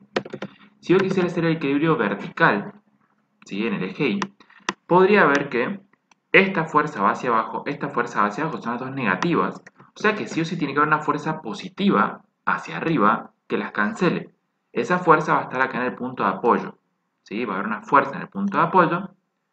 Y si a esa fuerza yo le resto el peso de la persona A menos el peso de la persona B, me tiene que dar igual a 0. O sea que si de alguna manera me pidieran esta fuerza en el punto de apoyo, podría despejarla de una sumatoria en el eje Y. Estaría perfectamente bien. Ahora, lo que me están pidiendo a mí es cuánto tiene que pesar esta persona B para que el sistema esté en equilibrio. Entonces no me interesa el punto de apoyo. No lo conozco, no sé cuánto es esa fuerza del punto de apoyo, pero no me interesa. ¿Sí? Entonces, ya que en cierta manera conozco las distancias, o al menos una relación de ellas inicialmente, tengo distancias, tengo fuerzas, tengo un punto en el cual se genera momento que quiero que sea 0, puedo aplicar un equilibrio de rotación y decir que la sumatoria de momentos en el punto C tiene que ser igual a 0. La fuerza que hay acá en este punto, la fuerza de resistencia o la fuerza de respuesta para que este sistema no se caiga, digamos, la merma no se hunda, no la voy a usar porque la distancia entre esa fuerza que hay acá en el punto de apoyo y el punto de apoyo tiene una distancia 0, está en el mismo lugar, entonces no genera momento. Las únicas dos que van a generar momento van a ser esta y esta, que casualmente una es mi dato y la otra es mi incógnita. Entonces, me sirve. Entonces, la sumatoria de fuerzas en el punto C tiene que ser igual a 0. Y ahí hay dos fuerzas generando momento. Una es la fuerza PA, que está a una distancia L sobre 3. ¿Sí? Recuerden que L sobre 3 es lo mismo que decir un tercio de L. A veces es más fácil escribirlo así porque se separa un poco lo que es el número de la incógnita o la variable. Entonces tengo fuerza, tengo distancia, después sería el seno del ángulo que hay entre la fuerza y la barra, en este caso es 90 grados y el seno 90 vale 1, así que no hace falta ponerlo. Y finalmente el signo. ¿Qué signo va a tener este momento? Bueno, si ustedes trazan una especie de semirrecta entre el punto de apoyo y la fuerza aplicada, fíjense que esta fuerza aplicada va para abajo. Entonces, si yo sigo esa mímica, digamos, la fuerza esta me empuja para abajo, esta agujita giraría, fíjense, en contra de la aguja del reloj. 6 de la tarde, 3 de la tarde, las 12, o sea, va en contra del tiempo, va hacia atrás. Como va en contra de la aguja del reloj, es antihorario, es positivo, así que lo que cuenta. Luego tenemos esta fuerza, que está a una distancia L sobre 9, o mejor, un noveno de L, por el seno de 90 grados, que dijimos que no hace falta ponerlo porque vale 1, y luego el signo. Fíjense, ustedes trazan una semirrecta entre el punto de apoyo y esta fuerza. La fuerza PB va para abajo, o sea que me empuja la agujita en este sentido, y giraría alrededor del punto C, tal cual como lo hacen las agujas del reloj. Por lo tanto, un momento horario es un momento negativo. Y acá tenemos ya nuestra ecuación. ¿Sí? Esto lo puedo borrar porque no me hace falta, y tengo mi ecuación igualada a 0. Como de este lado tengo un 0, este término que es negativo lo puedo pasar para el lado derecho, pero para el lado izquierdo, lo paso para allá y lo paso sumando. Entonces me queda así, porque esto sumado a 0 me queda lo mismo. Y acá es donde les digo que ustedes la L, si no la conocen, no la necesitan. ¿Por qué? Acá sé que vale 2 metros, entonces yo podría calcular cuánto es un noveno de L, es decir, un noveno multiplicado por 2 metros, esa distancia la pongo acá y listo. Puedo calcular cuánto es un tercio de L, es decir, puedo calcular cuánto es un tercio multiplicado por 2 metros y tener esas dos distancias. Si yo las quiero calcular y la quiero poner acá y la quiero poner acá, no hay problema. Pero a veces no me dan L. Me dicen que es la longitud total de la barra y no me dicen cuánto vale L. ¿Y cómo se resuelve eso? Bueno, simplemente ustedes llegan a este punto. Fíjense que si yo llego acá y esta L yo la paso dividiendo para este lado,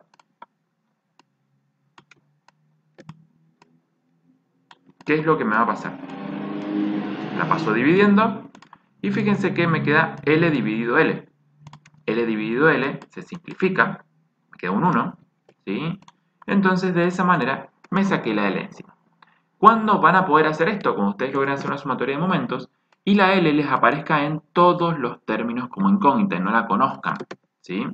Porque en esos casos, como están igualados a ceros en equilibrio, ¿sí? Siempre estamos hablando de estos tipos de equilibrio, como estamos igualados a cero, ¿sí? Eventualmente unos términos los van a poder pasar por el lado izquierdo, la L la van a poder sacar factor común, que acá no es necesario, pero la van a pasar dividiendo y se les va a simplificar. De esa forma no hace falta que conozcan el valor de L en sí, sino que sin conocerlo, fíjense que ya puedo resolver este problema. Si lo conozco, como les digo, pueden calcular un noveno de L, un tercio de L, y lo hacen con numeritos, pero si no lo conozco, fíjense que no es necesario. Ahora, para simplificar un poco esta situación, lo que voy a hacer es este 9, pasarlo, ya que está dividiendo, fíjense que tengo PB por 1 dividido 9, o sea que el 9 está dividiendo, lo paso multiplicando para acá, el 1 lo paso dividiendo. Otra forma de ver esto es que la fracción entera la paso hacia el otro lado invertida, es decir, tengo un noveno, la paso como 9 dividido 1, que es lo mismo que el 9 pasarlo multiplicando y el 1 pasarlo dividiendo, ¿sí? Es otra forma de ver el pasaje de la fracción. Al hacer esto, fíjense que les queda que PB es igual a PA multiplicado por ¿cuánto? 1 por 9, 9. 3 por 1, 3. 9 dividido 3 es 3. Entonces, si ustedes resuelven esta multiplicación de fracciones, les queda un 3. Entonces, el peso de B es 3 veces el peso de A. O sea que esto no es correcto. A pesaba 30 kilos fuerza. Como toda la respuesta está en kilo fuerza, no hace falta pasar nada a newtons, ¿sí? Entonces, este pesa 30 kilofuerzas y por lo tanto PB va a ser 3 por 30, 90 kilogramos fuerza. Y con eso hemos conseguido nuestro querido resultado.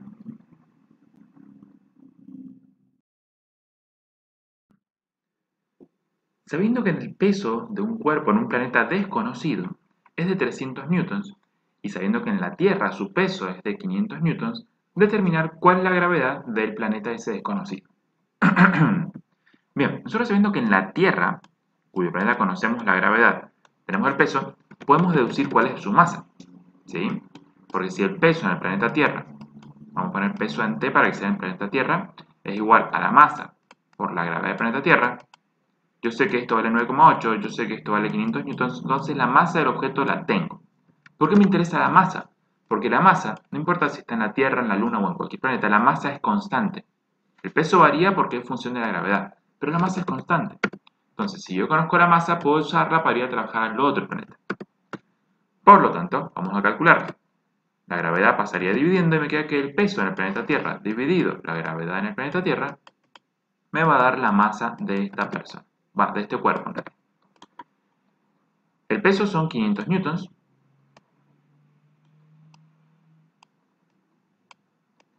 Y si esto ahora lo dividimos por la gravedad en la Tierra, que son 9,8 metros segundos al cuadrado, vamos a poder encontrar lo que sería la masa de la persona.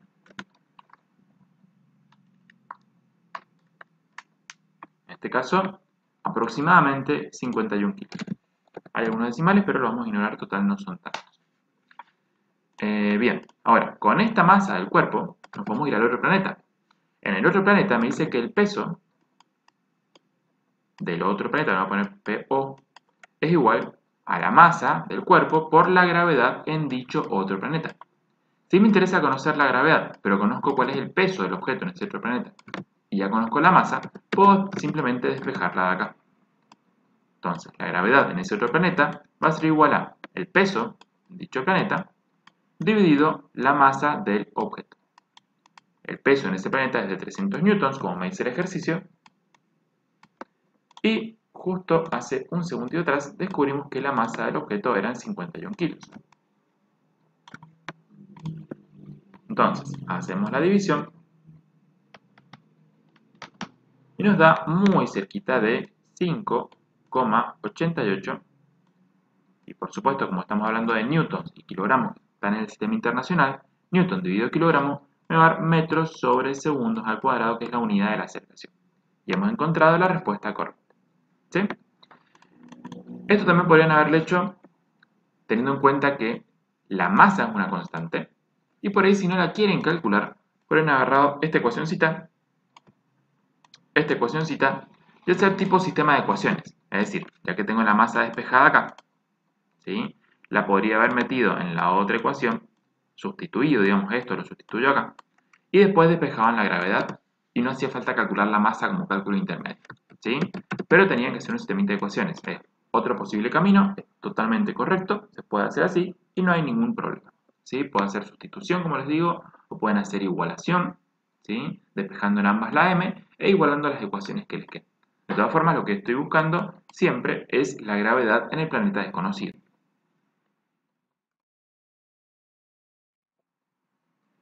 Calcular la fuerza necesaria que hay que hacer para levantar 60 kilos apoyados sobre una carretilla de la figura. Despreciar el peso de la carretilla. Es decir, nosotros tenemos que calcular esta fuerza teniendo en cuenta que hay 60 kilos en la carretilla. Como todos los resultados están en newtons, seguramente esta masa hay que pasarla a peso, es decir, en newtons, y por lo tanto vamos a calcular ese peso que está sobre la carretilla, así ya tenemos cuánto vale R. En vez de P de peso vamos a llamarlo R, así ya tenemos la R bien graficada, pero sabemos que estamos graficando un peso, ¿sí? Que es igual a masa por gravedad. Masa 60 kilos, ¿sí? Y la gravedad son los 9,8 metros sobre segundo al cuadrado. Entonces, 60 kilos por 9,8, directamente vamos a poner el resultado ahí, así lo tenemos. Son 588 newtons. Ahora, con eso en mente, acá algunos se pueden llegar como a confundir un poco porque está como torcido esto. Si uno lo piensa así y quiere calcular momentos, es como que se pone un poco confusa la situación. Supónganse, estamos agarrados de acá. Esta es la fuerza R que quiero conocer, esta es la fuerza F perdón, la R es conocida, la F es la que quiero conocer. Y no conozco los ángulos para calcular momentos si yo lo veo así. Pero tampoco conozco las distancias, porque yo no sé cuánto vale esta distancia sobre la carretilla, yo no sé cuánto vale esta distancia sobre la carretilla. Yo tengo las distancias horizontales. Entonces, ¿cómo hago?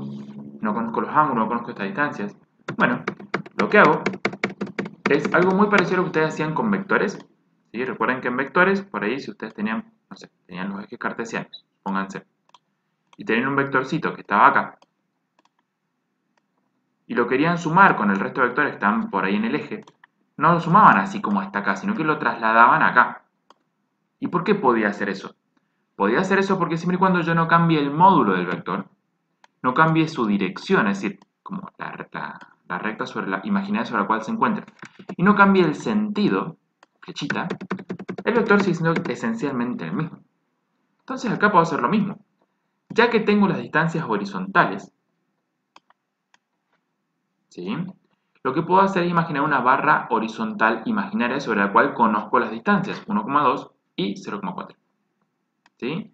La voy a poner acá para que me quede justamente en el punto de apoyo y ahí la voy a poner como en mi barra imaginaria. Y ahora lo que voy a hacer con estas fuerzas es, sin cambiarles la dirección ni sentido, ¿sí? Imaginen que esta fuerza R se encuentra sobre una recta imaginaria vertical. Y esta F también está sobre una recta imaginaria vertical. Entonces, ¿qué puedo hacer con esas dos fuerzas? Sin cambiarles ni el módulo, ni la dirección, ni el sentido, lo que puedo hacer es trasladarla. Y en vez de tener esta fuerza acá, la traslado verticalmente hasta donde está mi barra azul imaginaria. Y lo mismo hago con R y la traslado hasta acá abajito. Entonces, ¿qué logro hacer con esto? Bueno, lo que logro hacer es que ahora en vez de tener un problema así que se ve súper complejo porque tengo ángulos desconocidos y distancias desconocidas y está como torcido, tengo una simple barra horizontal de la cual sale una fuerza vertical hacia arriba con un ángulo de 90 grados, ahora que conozco el ángulo ahora, y una fuerza vertical hacia abajo, también un ángulo de 90 grados, conocido, ¿sí? Con un punto de aplicación acá y con distancias horizontales que son totalmente conocidas. Entonces he resuelto mi problema de distancia y he resuelto mi problema de ángulos, sin ningún problema. Ahora, esta R que está acá, sí la conozco, y esta F de acá es la que quiero conocer. Tranquilamente sabiendo que esto está quieto, puedo hacer una sumatoria de momentos desde el punto este de acá, que es el punto de apoyo, vamos a llamarle punto A por apoyo, y vamos a decir que esa sumatoria tiene que ser 0, para que esto esté quietito apoyado ahí. ¿Sí? Bien.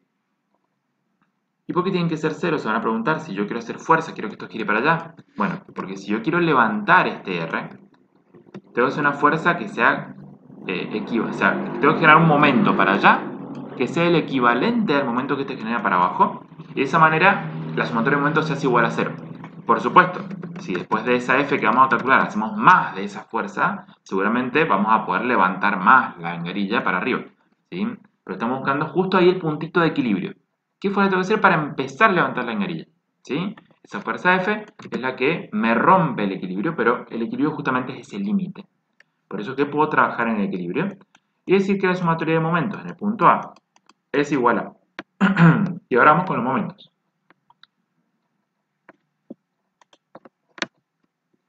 Bien, fíjense que este, ¿sí? Si ustedes lo ponen desde el punto A hasta acá, esta zona de imaginaria, esta R me hace girar hacia abajo esta situación.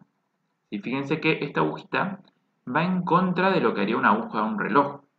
Entonces, en sentido antihorario me genera un momento positivo, que sería R por la distancia que hay entre R y A, que son 0,4 metros, por el seno de 90 grados. El seno de 90 grados sabemos que vale 1, lo podemos sacar en la calculadora, vale 1, así que no hace falta poner. Luego, este, F, si le hacemos una semirrecta imaginaria entre el punto A y el punto F, fíjense que F va para arriba, o sea que esto me lo hace así, y esta agujita giraría alrededor de A como si fueran las agujas de un reloj. Fíjense que así giran las agujas del reloj. 12, las 3, las 6, las 9, las 12, etc. Entonces, sentido horario, momento negativo, fuerza por distancia. Ojo, no es 1,2. La distancia es la distancia total entre el punto A y F. Sería 1,2 más 0,4, el total es 1,6. Y esto va a ser igual a 0. Entonces ahora, esto que está acá simplemente para saber qué es lo que estamos haciendo, no hace falta tenerlo en cuenta. Tenemos nuestra ecuación. Esto que está acá pasa sumando hacia el lado derecho, ¿sí? Entonces esto lo dejo donde está, pongo el signo igual. Esto pasa sumando hacia el lado derecho, sumando a 0, que como si no sumara nada. Esta R la conozco, son 588 newtons.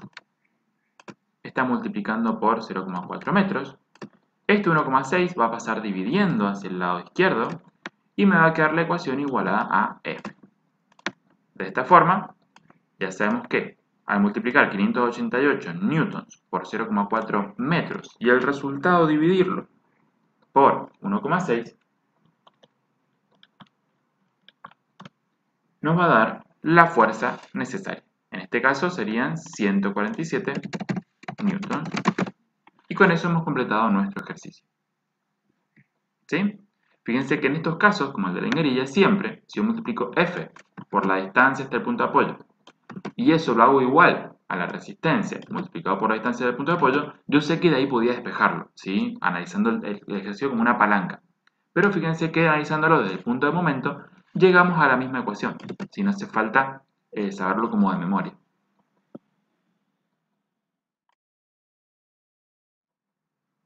Un hombre empuja un carrito cargado, de modo que la fuerza resultante sobre él mismo es de 60 kilofuerzas. Como consecuencia, adquiere una aceleración de 1,5 metros segundo cuadrado. Hallar la masa del carrito de carga. Bien, no sé cuánto es la fuerza que hace el señor hacia allá, ¿sí? No sé si hay algún rozamiento, eso no lo sé. Pero sí sé que la fuerza resultante, es decir, la sumatoria de fuerza me genera una fuerza resultante sobre este carrito, ¿sí? Y esa fuerza resultante por principio de masa es igual a la masa del carrito multiplicado por la aceleración que éste recibe. Como yo conozco la fuerza resultante y yo conozco la aceleración que el carrito recibe, simplemente con un despeje encuentro la masa del mismo. ¿Sí? No hay que hacer ningún cálculo raro. Entonces, masa es igual a la fuerza resultante dividido la aceleración. Y con eso estamos correctamente bien. Lo que sí tendríamos que hacer como un paso intermedio es esta fuerza resultante pasarla a newtons, ¿sí? Para poderlo hacer compatible con nuestras unidades del sistema internacional. Entonces, los 60 kilofuerzas, nosotros sabemos que 1 kilofuerza son 9,8 newtons. Entonces, 60 kilofuerzas, pueden hacerlo con factor unitario tranquilamente. 60 kilogramos fuerza son X. 588. Bien, entonces ahora, la masa del carrito son los 588 newtons dividido la aceleración del sistema, que nos dice el problema que es 1,5 metros sobre segundos al cuadrado. Hacemos esta división y nos da 392, que serían newton dividido esta aceleración. Nos va a quedar esto en kilogramos, que es la unidad de la masa del sistema internacional, y hemos encontrado la respuesta a nuestro problema. Y bueno, hemos llegado al final de esta presentación, así que muchísimas gracias por su atención y espero sinceramente que les haya servido, hayan comprendido cómo se hacen los ejercicios y por sobre todo haber visto distintos mecanismos de resolución, que es algo que siempre viene bien. Abrazo grande y hasta la próxima.